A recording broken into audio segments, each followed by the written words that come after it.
Hello. Hello. Hello. I think, are we live, everybody? Chris, are we live? Grizzly. Oh, we may have lost Grizzly. All Oh right. Well, no. welcome, everybody. I'm sure he'll be back. You know how that is with technical difficulties. But today we have Todd with us. He is he's the Washington State representative of the national, of the North American. Am I saying that right? The North Yeah. American Dogman Project. Is that right, There you Todd? go. That's it. Yeah, he's a fellow Washingtonian. We're both East Coast, former East Coasters, I guess you'd say. I don't know. Yeah. But Yeah. yeah, so he's out here now. Great to have him. I'm just going to say hi to some people till we can get Grizzly back. I'm sure he'll be back. Hi, Denise. Hi, Crazy Witch. Sandro. Let's see, Liana. I guess that's what we have for now. That's great. So yeah, so tonight we're going to talk Dogman, and that's going to be really looking forward to that. Oh, hi, we have Russell Easterbrooks. Hi, Russell, and Nigel. All right. Well, you know what? Let's just get started, Todd. Sure. If you want to just just kind of introduce yourself. Yeah. Sure. Thanks, Barb. Well, like Barb said, well, we are both East Coasters. Now I'm a West Coaster. I've been here since November in Washington, and having a pretty good time being out here. But originally from Connecticut, moved to Massachusetts. Spent a lot of time up there in Western Mass. Um, Yeah, I was a part-time game warden, so I spent a lot of time in the woods back in the day, and getting up there and age a little bit, so we don't get out there as much as we used to. But spent a lot of time in the woods fishing and hunting and all that kind of good stuff. So a lot of experience back east, not a lot of experience with terrain and area out here in the west, but you know, we're trying to get out there a little bit more and check out the area, but talking to some of the locals and on the West Coast, Dogman Project, page. We got some really great people, some people from Washington and who have a lot of Sasquatch experience. I mean, there's more Sasquatch, sightings here in Washington than anywhere else in the country, from my understanding. With I think Oregon coming in a close second. So, I think wherever Sasquatch are, there's Dogman probably in those same areas, and they like the same kind of terrain. And we'll talk a little bit about that as we go through. So, it's a little bit of the background. All right. Yeah. So you certainly are well qualified as far as being out in the woods, so to speak, with boots on the ground. So you knows the signs and the sounds and all that to look for. Let's see if anybody else joined us. Okay, we have Aussie Sue. Yeah, we still don't have Grizzly, but I don't know. I know he's doing okay. We just saw him, but he must be having some difficulties. All right, Todd. So how? Let me just ask, how did you get interested in Dogman? Have you ever seen one? I never have. I never have. I had a UFO experience when I was a late teen in Connecticut, but I've never seen a Dogman or a Sasquatch, so I can't be one of those fine club members. Not really sure that I'd really want to see a Dogman, but I think on the other side of the coin, yeah, I really would want it. I really do want to see one. Hey, he's back. Good to have you back. I really do. The West Coast Dogman Project's here too. I bet. Is that Shane Michael? Hi, welcome. Okay, so so Todd just gave us a little, if you could hear that, Grizzly, but he gave us a little bit of background, and now he's just getting into what caused your interest in, what sparked your interest in Dogmen. Yeah, it's just like one of those things. You just happen to stumble across something that kind of jumps out at you, and you think about what you just read or what you just saw on YouTube on a video or whatever. But for me, it's been about 5 years now since I've kind of been looking at this thing a little bit more seriously in the past year or two. First off, with reading and listening to some podcasts that Linda Godfrey did. God rest her soul, who passed away last year.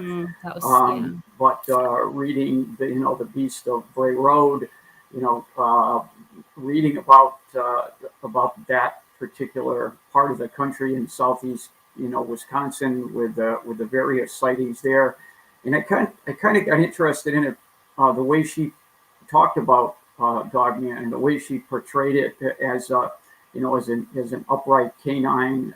She called it the indigenous Dogman, which I thought was an interesting concept. In her as she was trying to understand by speaking with all of these different people who have had sightings and encounters. We really don't want to lump those into the same category. Whereas a sighting is more okay, I saw this thing run across the road. I wasn't 100% sure what it was. It was big. It was, it was dark colored. It had pointy ears, I think, and it ran in front of me. And, I didn't get a spectacular look at it. Good possible sighting. An encounter, well, you can pick and choose on what you think an encounter is. But to me, it's up close and personal. You're standing there, it's standing there, maybe a little bit of distance away, but a true encounter. So, she was trying to understand, what this phenomenon is. And when she was looking at it, I kind of started to look at it through kind of her eyes and listening to her speak and, reading her books. I have them all. I think she had a fantastic, way of looking at this thing. But we all have different, opinions on what this thing is, what this creature is, what it could be. Obviously it's based on witnesses, perspective, witness encounters and sightings, and that's where the data is coming from. We try not to mix up, conjecture with facts. So, let's try to put the facts out of what we understand the facts to be by the witnesses who have claimed to have seen these things. So, it's an interesting phenomenon. There's many possible connections. I'm, open to all of it. I listen to and try to, weed my way through the weeds and try to make sense out of what this thing could possibly be. Yeah, you know what? Don't you find I find anyway, personally, that's the best way to look at these things, because for me, once you put something in a box, so to speak, what I thought it could be, like a Sasquatch, oh, this is definitely, whatever, a big primate, and that's not what I'm finding out at all in my Sure. Can you tell the viewers, if they may not be familiar with the Beast of Bray Road, can you just give them a little bit of background? Yeah, sure. So in the late 80s, a few people were starting to see on a road in Elkhorn, Wisconsin, called Bray Road. It's just an ordinary farm road in ordinary southeast Wisconsin. Elkhorn, I believe, is about 40 or 50 miles kind of southeast from Milwaukee, in southeastern Wisconsin. Nothing out of the ordinary, just your typical Wisconsin dairyland, farmland. And all of a sudden, in the late 80s, folks are starting to run across an upright bipedal canine creature of whatever. And Linda Godfrey, who was a reporter at the time for a small town newspaper in Elkhorn, apparently must have been a slow news day, because she picked up on it, started to do some interviews, wrote a small article on it, and did some, because she was an artist by profession, and started to sketch this thing on what she was hearing from these people. First of all, she thought it was all bunk. What could this be? This is ridiculous. Well, she started talking to people and also interviewed the local animal control officer, who was actually taking reports from these people who had the wherewithal to approach him, the animal control officer, and give him some reports. And what was kind of interesting, and what Linda, I believe, thought was pretty, newsworthy, was a folder from the local authorities, animal control officer, labeled werewolf.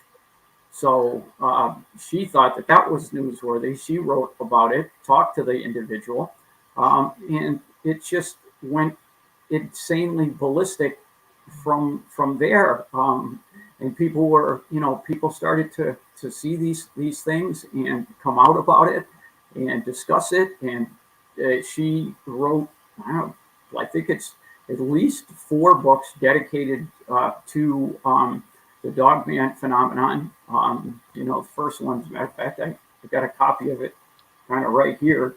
The Beast of Bray Road, and there's a great sketch of it there. Awesome. So, there's a typical kind of sketch of what the dogman, could look like according to some of the witnesses. So that's great.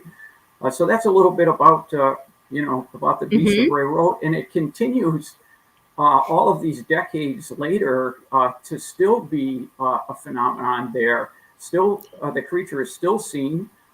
We just interviewed Shane and myself from West Coast Dogman Project. We just interviewed Eric Mintel from Eric Mintel Investigates, who's from Pennsylvania. Him and his team flew out to Elkhorn and did a boots on the ground investigation and picked up some unbelievable howls. You have to check it out. Go to Eric Mintel Investigates.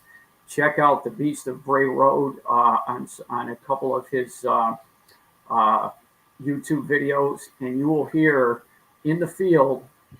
You'll also see some UAP, some UFO lights, some interesting fog that seems to roll in when these creatures are around, and also some really outstanding audio and howls that they picked up while they were in the field.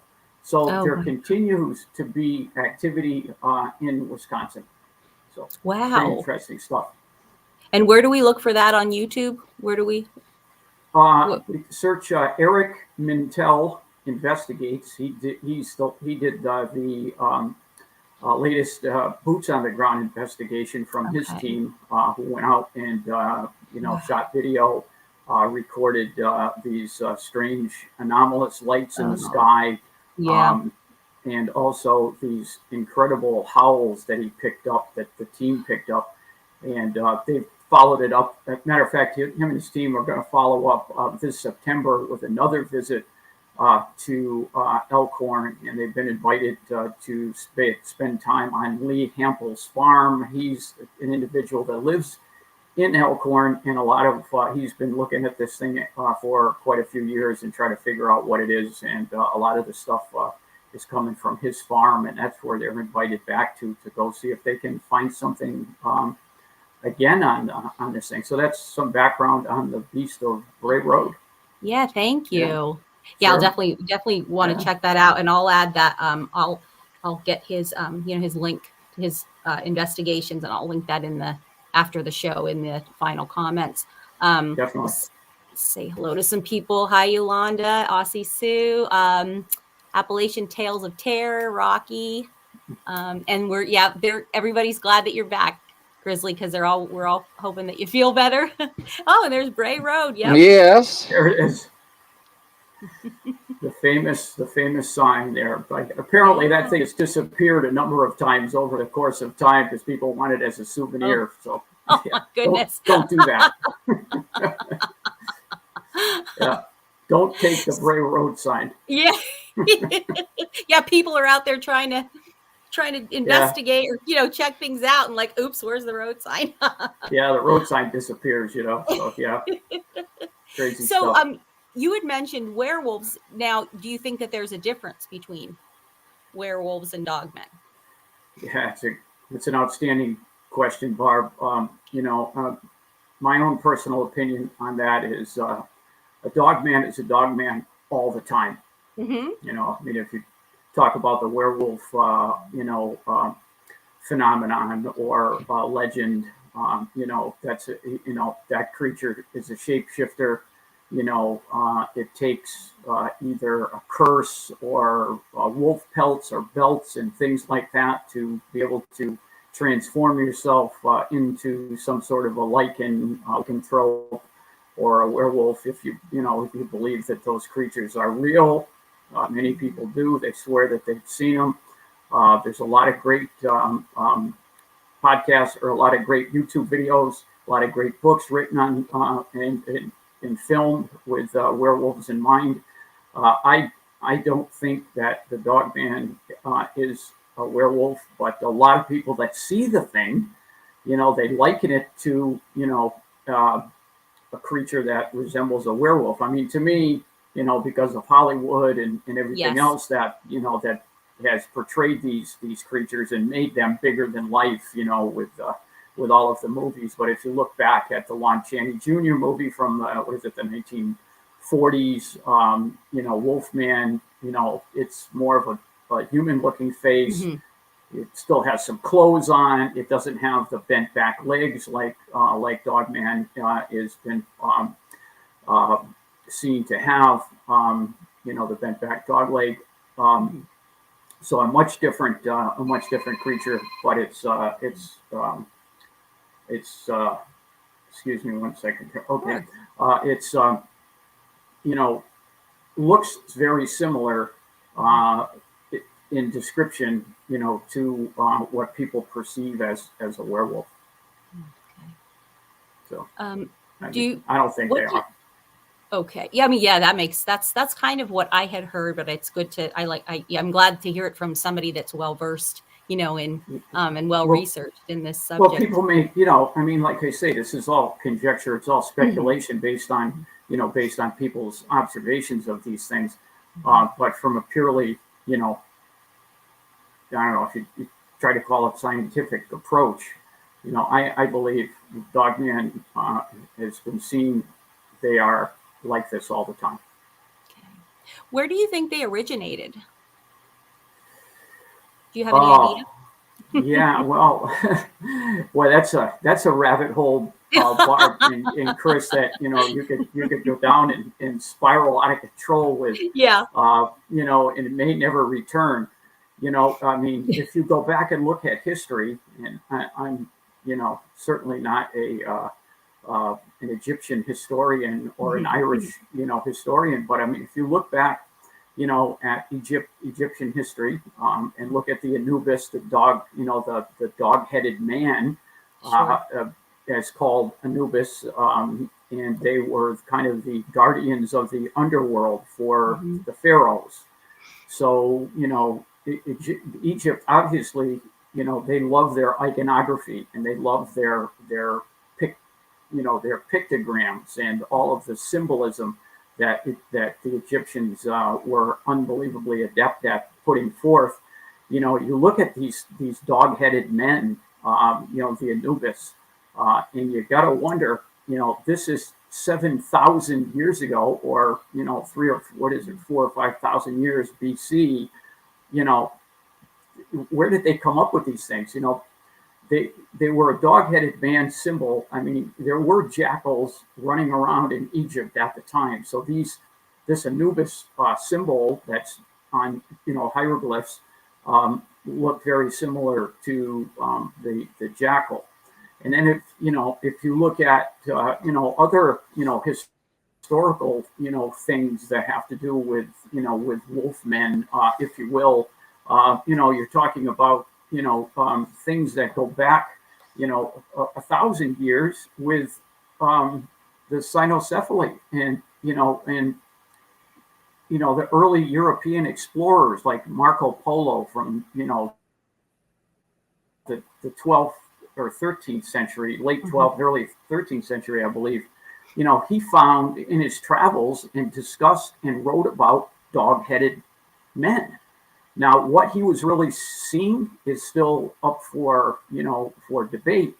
But not only Marco Polo, but Christopher Columbus wrote about dog-headed men in the Caribbean. Of course, he spent a lot of time in the Caribbean. He didn't actually find America, but he was close.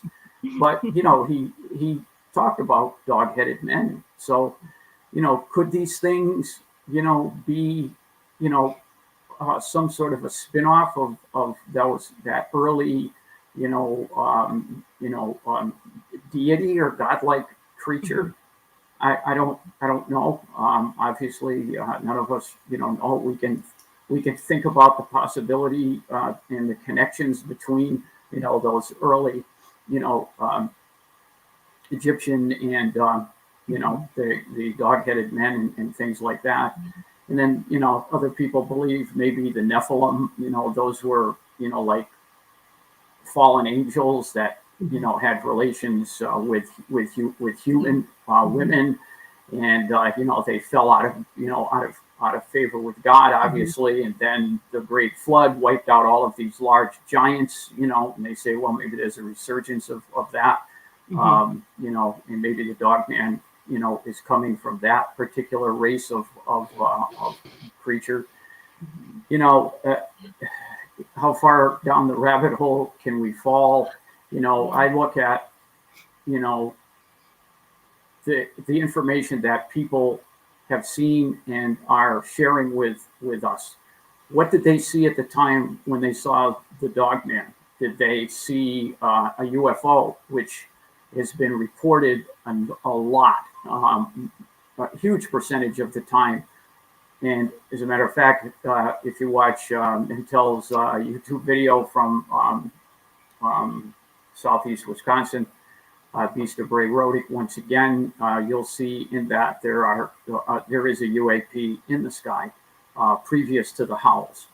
So people also talk about portals, being opened up in the woods, like the woods just comes alive with almost an opening in the woods where these things appear from. Not only dogmen, but of Bigfoot or Sasquatch as well.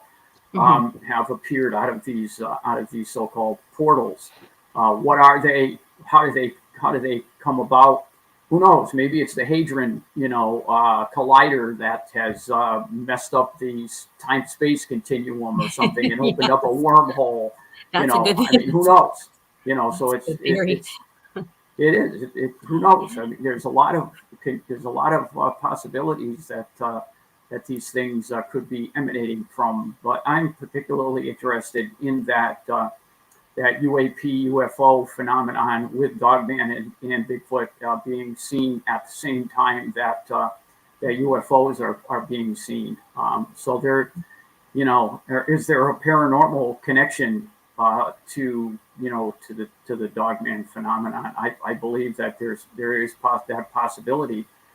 I was just listening to a YouTube video yesterday from Youngstown, Ohio. There was a man who's starting to talk about his encounter when him and his buddies were 14, and there was a little bit of a paranormal piece to that. He saw particular things going on near the Dogman creature that he didn't know at the time in the early 90s. He was 14. He didn't know what the heck the thing was. He thought it was a werewolf.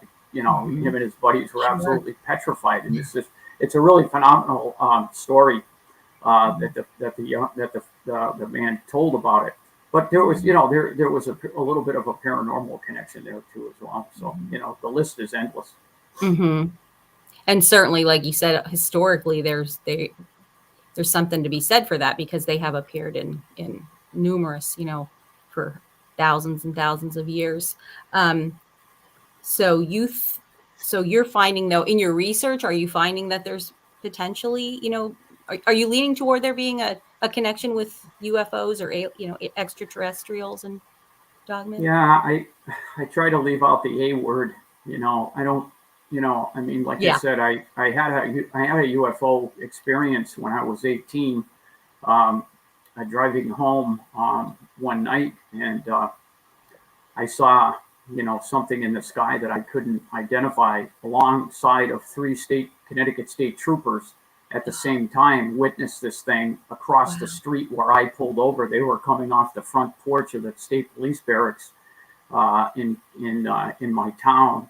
And they saw me across the street going, what's this idiot looking at? and I'm looking up like this, and they stop. I look over at them, they look at me, we look up in the sky, and there's 3 red lights in a triangular pattern right above us. And, I can't explain it. They couldn't explain it, but I thought they knew what they were looking at, because they all took off and shot up the road to try to get a better look at it up at the top of the hill. And I, thinking that they knew what they were looking at, I jumped in my car and followed them up and shot down the same street. And I should have stayed where I was and continued to look at what that was, because I would have seen it leave. But by the time I got up to the top of the hill where they had gone and looked down at it from the top of the hill, it had already gone when I took off. So anyway, so yeah, I think, well, Nick Valente, who's a boots on the ground researcher, has looked at data on I think between 500 and 700 encounters and sightings, and a high percentage in the 90 percentile have had some sort of a UAP UFO experience, either prior to the sighting of the dogman or during it. I'm not sure if there's any afterward, but mostly I believe prior to the creature showing up, there was some sort of a UFO encounter. So yeah, is there a connection? It certainly sounds like there is. If you look at the data and the encounters, there must be something that has to do with a UFO connection. And like I said, Eric and his team did spot a UAP prior to hearing those howls that they recorded in Elkhorn. So yeah, I think it's something.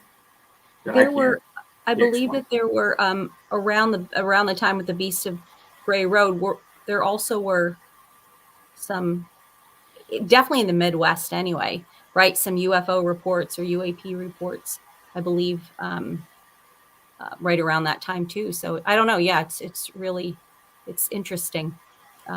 Yeah, there's some connection there. What that is, obviously, we don't understand yet. But and that doesn't. I mean, if you look at Linda Godfrey's interviews of witnesses, there's not a lot of UAP UFO connection there. But what is interesting about some of the stuff that she found was the Native American connection. So she took, and I tried to get this map from her and had gone back and forth with her a couple times, and she was going to send it to me, but unfortunately she passed away prior to me being able to get a copy of that. But she took a map of Native American burial mounds in southeastern Wisconsin, and there's quite a few of them. And she scaled the map to the same scale as the encounter map that she had. And she dropped an overlay of the encounters over the top of the burial mounds, and they were almost verbatim. Wow. One over near, very close to each individual encounter, sometimes multiple encounters near these burial mounds, and they fell in line pretty closely. So there's certainly a Native American connection. People talk about, the Skinwalker, and of course, the big TV history show program, Skinwalker Ranch, seeing wolf-like creatures. If you remember the first show that came out, they were talking about the family who lived there prior to one of the deep pocket owners shooting at one of these things, and it didn't do anything to it. And he shot him numerous times with a high-powered rifle, pistol, and it didn't do much of anything to the thing. So what is a skinwalker? As far as the Navajo tradition goes, as I understand it, it's a person who is cursed by a sachem or native witch doctor, or whatever you want to. That's probably the wrong term, but this person is cursed. And originally, a skinwalker could have been used for good things. But unfortunately, over time, it was corrupted and bad things happened. And the native communities now, they don't even want to talk about or say the word, skinwalker or wendigo or whatever you want to refer to it as. But those creatures, those things can turn in supposedly shapeshift, into a wolf, into a coyote, an owl, a crow, any type of animal that they decide that is needed for that particular curse and for evil purposes. So, most of the time, some of these skinwalker, beings, creatures, shapeshifters have been seen as wolves, and it may be the same thing as a dogman. I don't believe so, because like I said, I think a dogman is like this all the time. Obviously, a werewolf, if they are real, are not like that, nor is a skinwalker like that all the time. So that's just another, bit of information that I feel is more from a strictly a more of a scientific look at it than not. So you definitely has to definitely be taken into consideration. So like I say, you can't be closed-minded to any of this. Right. I just want to say hi to Catherine, and let me see, Rocky, and happy birthday, Lady Wolf. It's her birthday today, so thanks for joining us. Hi, Tess. Is there anybody Hi, Rocky. I don't know. I don't want to miss anybody. So yeah, wow, this is great. You are so full of info. This is fantastic information, Todd, because Grizzly, don't you feel like, I feel like kind of like you have like Russell Easterbrook is just full of information about Sasquatch, and I feel like this is Todd is like Russell Easterbrook, the dog man. It's just, I loved all of this history. This is just fantastic. Do you find that there are different types of dogmen from reports? Another fantastic question, Barb. Yeah, I mean, there's supposedly 7 variants of this creature. So somebody put out. Now, Shane, I know you're out there.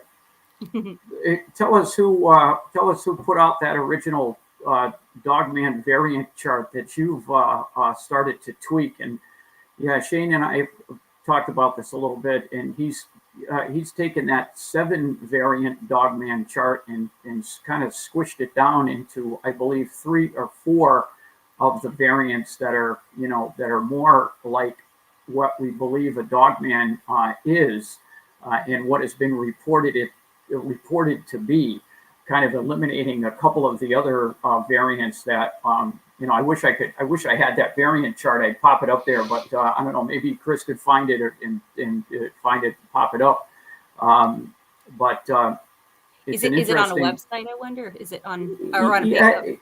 I don't know if it's on NADP's website or who came out with it, but it shows 7 different variants of this dogman creature, based on people's reports. So to answer your question, yes, there are at least 7 variants or at least 4 variants of what people are seeing and reported seeing. Now, as far as characteristics go, we can talk a little bit about what the characteristics are with these dogmen. What people are seeing, the different colors, the eye shine, the ears on top of the head, the different type of hair that they've seen, the teeth that these creatures have. So there's a lot of things that we could talk about there as well, as far as physical characteristics of these creatures that have been reported. So do they look like certain types of dogs per se, or is it? Yeah, because a lot of people come back and say, well, it had the head of a German Shepherd. That's the first thing that I thought of. Some people have said, well, it's got the face of a hyena. Some people have said it's got the face of like a mastiff with a shorter snout. Other people have been absolutely terrified by what they see with a face that looks like if you've seen what's the Kate Beckinsale and Hugh Jackman movie, the werewolf movie there, looking like that thing, which Underworld, is totally horrified. I can't remember what the movie was at the Underworld, moment. something about it's one of those in that Yeah, well, there's another movie that Underworld. another werewolf movie that they did together with Frank. It had the big three, and it had werewolf, Dracula, Frankenstein, all that. But needless to say, a lot of people have said, the damn thing looked just like, in the movie, the latest werewolf movie. So, they portray themselves to people in different ways. Some people report when these things go from walking on all fours to standing up bipedally. Other, people say, "Oh, we heard these strange popping sounds," where they almost like the joints are trying to fit into one another as it goes from a quadruped to a bipedal, walking creature, and it was very disturbing to them. Other people said that the thing stands up fluidly and easily from a quadrupedal position to a bipedal position without any type of, popping sounds or any type of, muscular skeletal, aberration. So, the reports are far and wide, and I think that a lot of people, unfortunately, are traumatized by what they see, and if you listen to Vic Cundiff's, show with people calling in and, talking about their, some terrifying experiences that they've had, with these things, obviously PTSD being, so prevalent in our military, and other, people who have had horrifying things happen to them.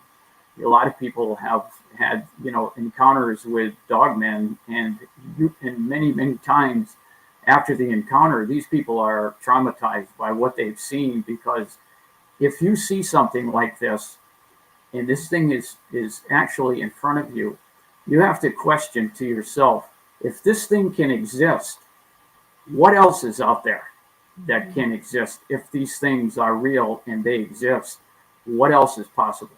I mean, almost anything. If these creatures are what people are saying they are, and I believe that these people are genuinely have seen something that they can't explain, and it's for the most part pretty terrifying.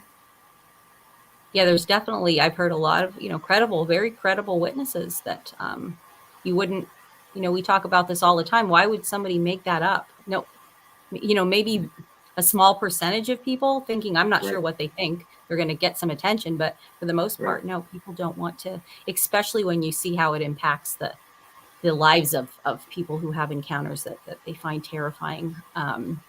So I've heard that some dogmen have dogs of a man, and then some are more like, more like a dog, I guess, walking bipedally. Is that what your research and what you've heard?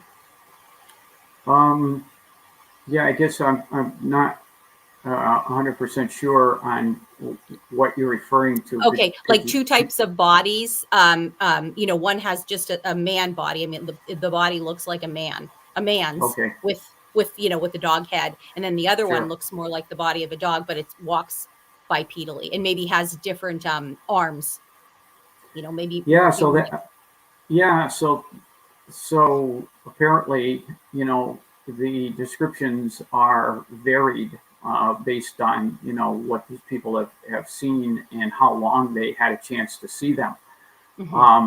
So, yes, they can look very human-like. A lot of the descriptions are Arnold Schwarzenegger with a German Shepherd's head, extremely muscular, tapered waistline, lower legs are thinner, muscular thighs, broad chest, hairy on the back, upright ears sticking straight up like triangles, long muzzle, very pronounced teeth, some people have reported up and close and personal with these things to have and said the teeth almost seemed like there were too many for its mouth, and also that they felt like they looked like they were self-sharpening, which is kind of an interesting little tidbit of the description of this creature's teeth.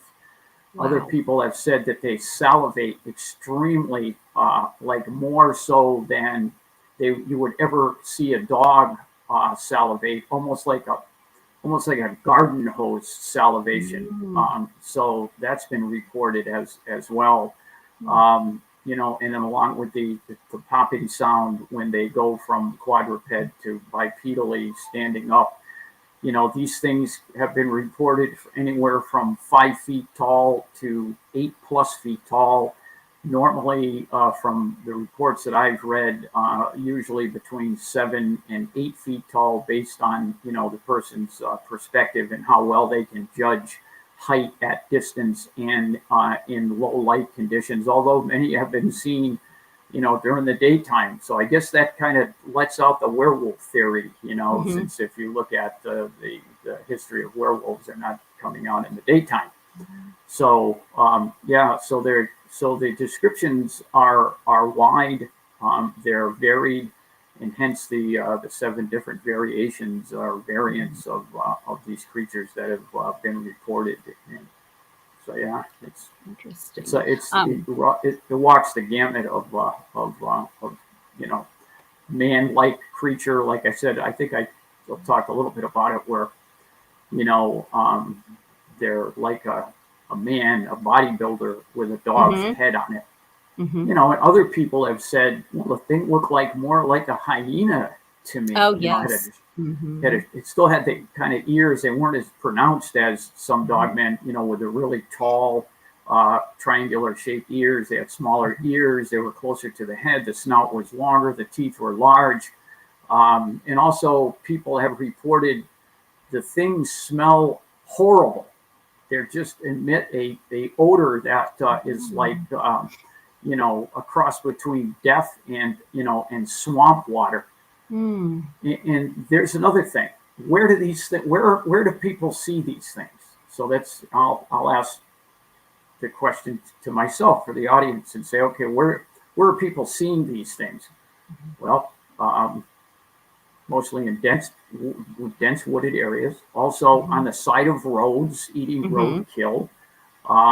You know, with their hands that have raccoon-like hands with large claws, some say up to 3 inches long. But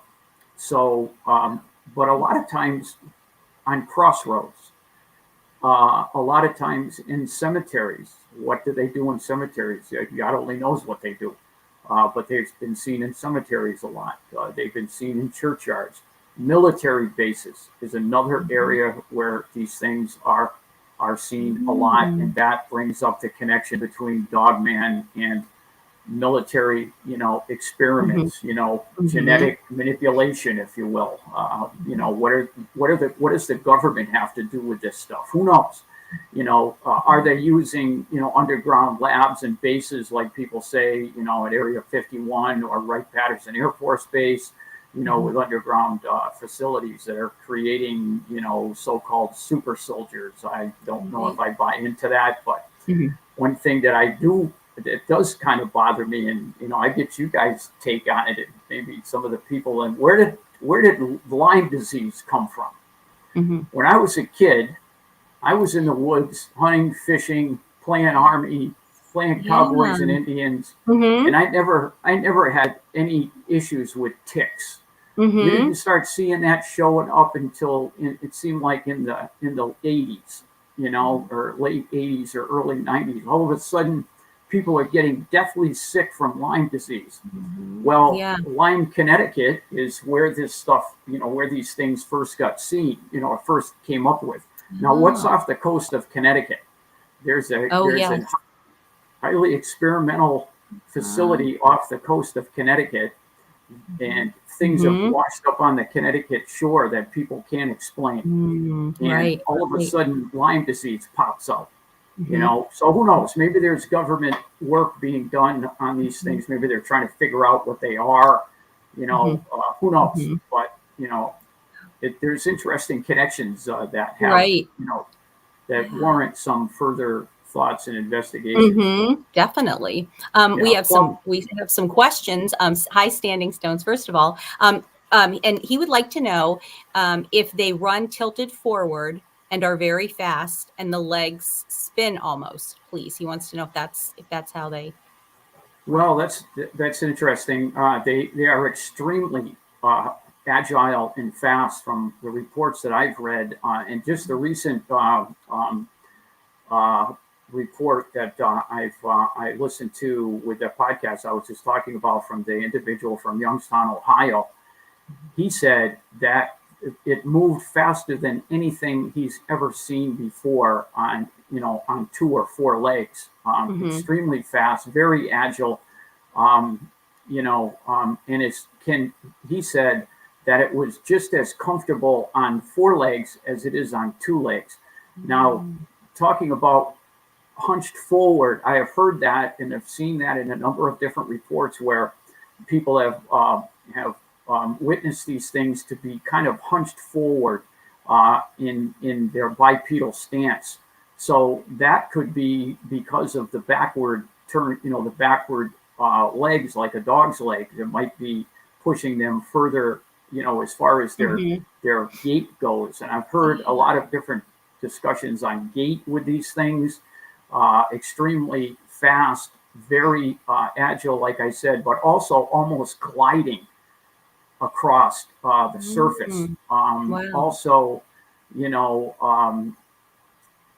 not making any noise when they moved, that type of thing. And then other people have said that they pant heavily, almost like a dog panting. And I talked about salivation, extremely, heavy salivation.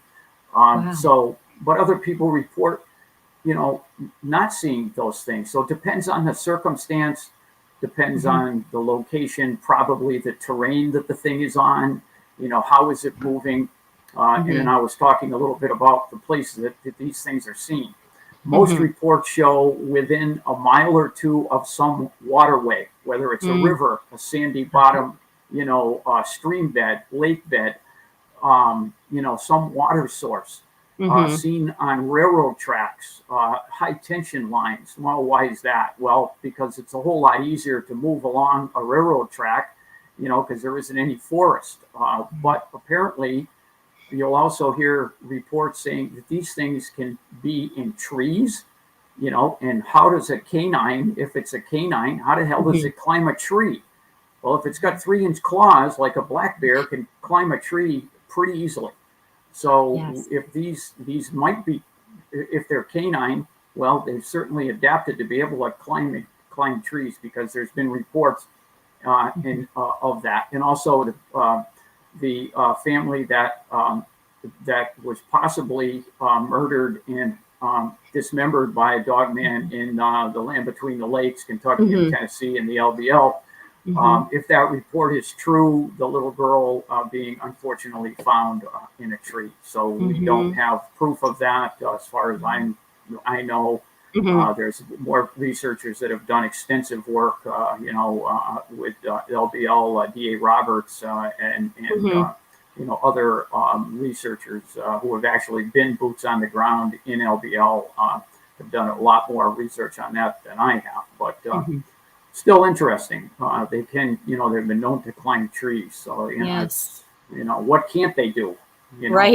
Yeah, I have heard that. I heard 2 or 3 people say that they saw them up in trees, and certain kind of trees. I believe, I want to say cottonwood, but I'm not sure if that's correct. Oh. It's some sort of a tree in the South. Do you know what that grizzly is? That cottonwood? Does that sound right? It's like an umbrella shape. I'm not sure. I don't know. I just know trees. Yeah, I'm not sure if, but that's what a couple people had said. Also, now I have another question from Standing Stones. Do they run in pairs? He said he saw something at dawn on the way to work. They ran across a 4-lane road in 2 seconds and into the woods about 100 feet when he saw the legs. So do they run in pairs? Well, if what if what you saw was if what you saw was two upright canines, then they were running together.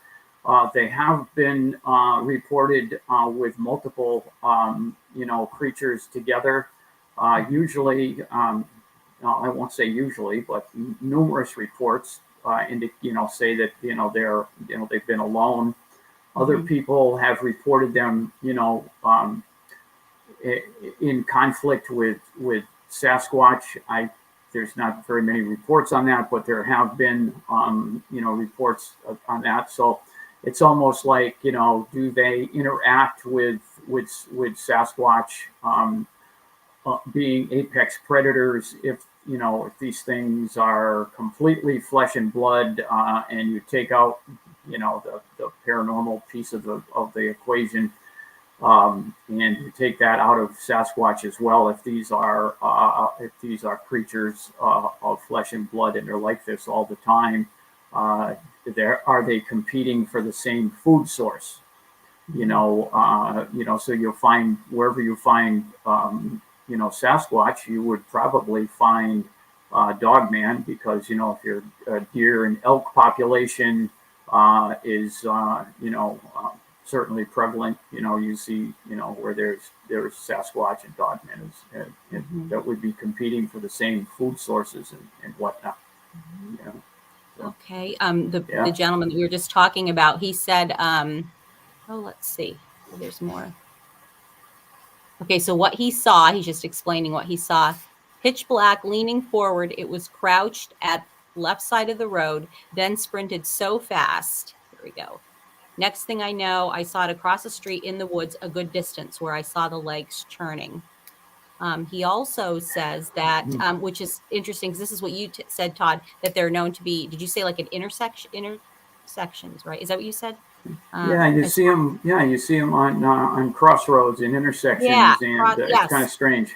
Mm-hmm. Yeah, he said in conjunction of the interstate and a wooded area that is interconnected. So that's interesting too. Yeah, that sounds just like that. Yeah, well, the churning, he says, woods a good distance where I saw the legs churning. I'd be interested in getting a little bit more of his thoughts on what churning, what his thought is on the churning part of it. I've not, that I can recall. Of course, I haven't read every report that's out there, but I'm not sure exactly what that entails.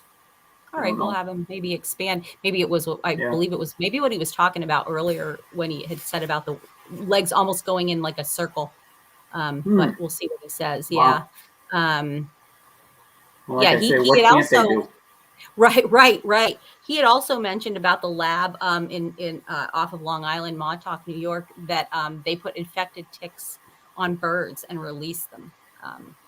I'd not heard that, but I have not heard that, but I would not doubt it. Like I said, I'm being from Connecticut, I'm very suspicious of Lyme disease, and I've thought about it, and I've had a lot of people that I've worked with in the past who've had Lyme disease and didn't catch it in time. As everyone knows, it's a pretty serious and debilitating disease that can completely waste you over time.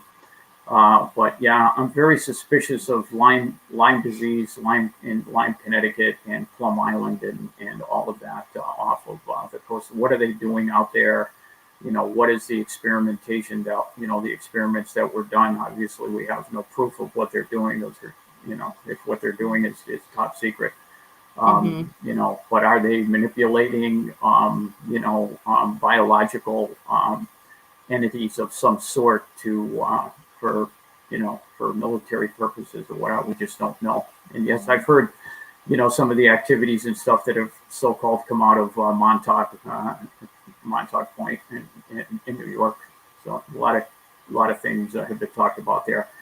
Dogman, super soldiers. I don't know if there is any military connection between those creatures. You hear there's Nazi connections with these things. I've read some stuff about that.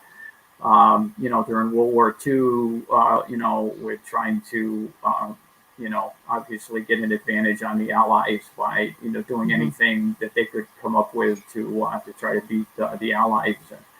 And werewolves have been spoken about, within the German army and things like that. But who knows what the military on good side and bad sides have done with this experimentation. I have no idea. Yeah, definitely something like you said has to be taken, I think, into consideration. Sure. Standing Stones, he had said yes that the legs were moving like the Roadrunner on the cartoon, that like in a spin, if that makes sense. Remember how Wow. kind of like running in a circle. Yeah. Wow. So that's Must I have guess been just extremely. I mean, if sheer. legs are moving at that rate, Wow. from a large animal most dogmen are reported between 300 and 400 pounds, sometimes more, sometimes a little bit less, depending on height and build.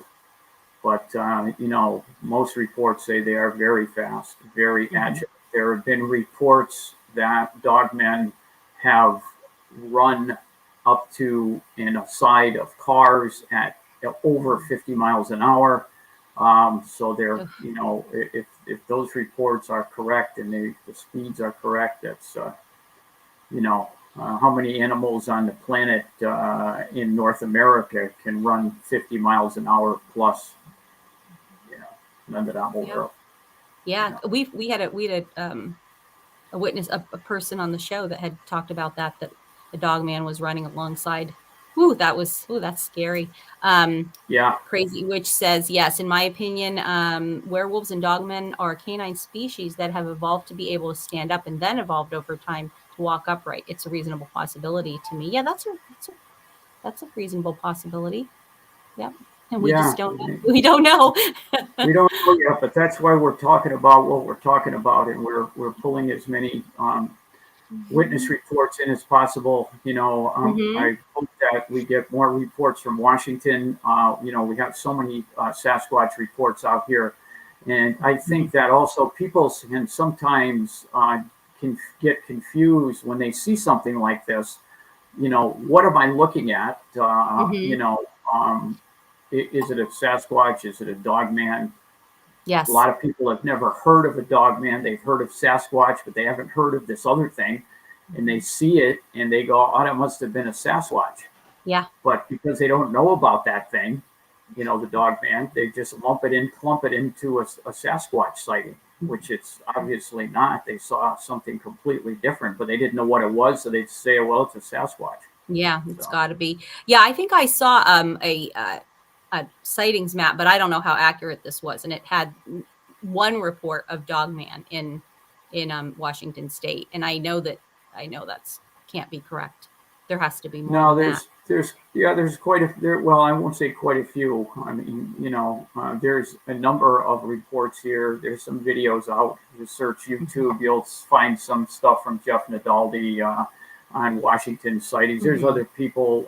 There's a woman who actually had a sighting in Bremerton and was horrified by it as she was walking home, or walking to her friend's house who needed some assistance late at night, and she ran across this upright canine right in Bremerton. So so that there's sightings out here.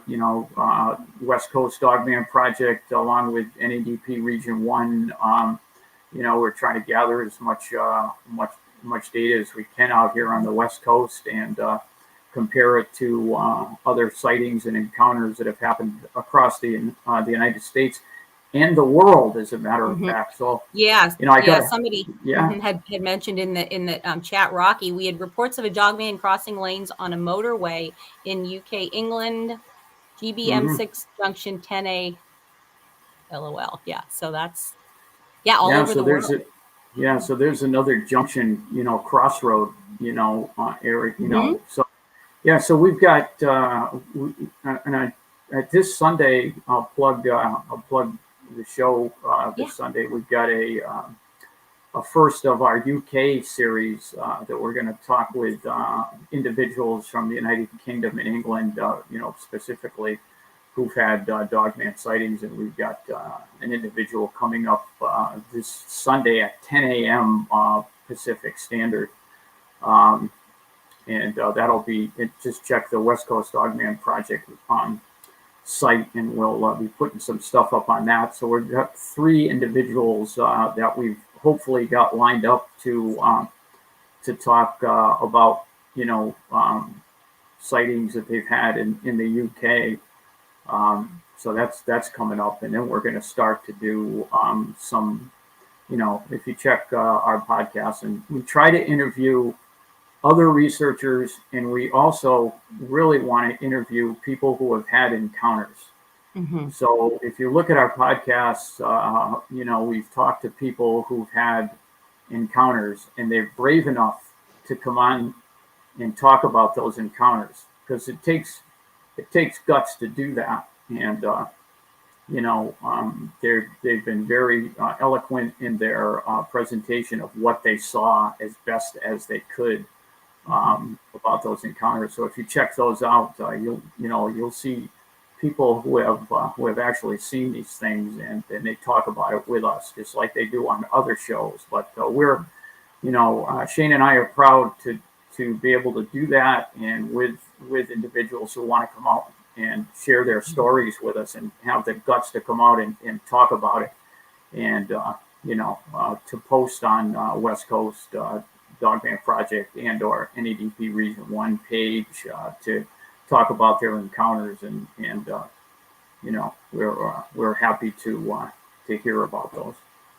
Okay, great. So if anybody in the chat wants to get in contact with them, Rocky, I believe it was Rocky that said thank you for. Just wants to thank you for talking, or just wants to thank you for talking about these things as our governments don't want to admit it. Yep, that's right. Yep. Hi, Stingray. There was something that I'm sorry. There was something that I wanted to ask you, Grizzly. Do you have any questions? Because I know there was something I have to think about. What do you think? Oh, is he? Yeah, I froze. Okay. It's like one of those meetings where you put your picture up, Yeah, I'm here. Yeah, I'm here. Yeah. So what do you think? No, that's great. I'm glad to have him. No, everything was perfect. I'm glad to have him on the show. I'm glad he had a chance to come on. So awesome. Check him out, ladies and gentlemen. Yeah, definitely. So what do you have coming up? Do you have any, research trips planned or anything, or just kind of? Yeah, boots on the ground stuff. I don't at the moment. We're always waiting for people to come out and tell us what they've seen in the area, and we've got a couple of people that are on our pages that are local boots on the ground, we'll work with them to get out there and check out these sightings and whatnot. And of course, Shane gets out there in California. He's a young fella, so he can get out there but he's got a baby on the way, so that's probably going to be putting the kibosh on that a little bit coming up. But he'll be busy with that, so we might see him disappear for a while out of the Dogman arena. But he loves it so much that I'm sure he'll be back at it. And we're going to try to put together some repeat visits on the show, with people that we've had on in the past, because they've had so much information to share. And we try to keep our show like this one to an hour and a few minutes, or an hour and a half at most. Mm-hmm.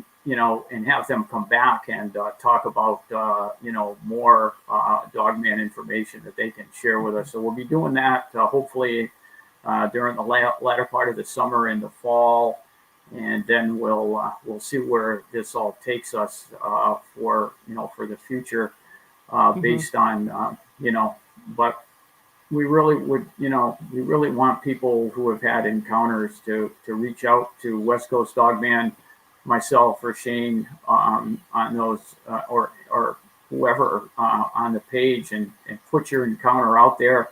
And if you're willing to come on, the show, will give you, an open platform to come on and share that encounter and tell people about what it was that you saw. And the more, like we always say, the truth is out there, the answer is out there. We just have to be open to listening to people and be open-minded, and have them share their encounters, with everybody, without fear of ridicule or any kind of BS like that. We're not going to put up with that. So, Right. Please feel free to reach Right. out and share your encounters. That's the deal with Great. Sounds West Coast good. Dogman. Yeah, that sounds fantastic. We'll be watching for that. Definitely. So thank you, everybody, Absolutely. for joining us, and thank you so much, Thank Todd. you This has been fantastic. Yeah. from coast Yeah, to I'm glad to coast be around here. the world, ladies and gentlemen. We'll see you on the next show, and thank you, Yeah, Todd. thank you. Thanks, everybody. Have a good night. Thanks, Everybody Todd. have a good afternoon. We'll talk to you again. All Thank right, you. bye-bye. Bye-bye.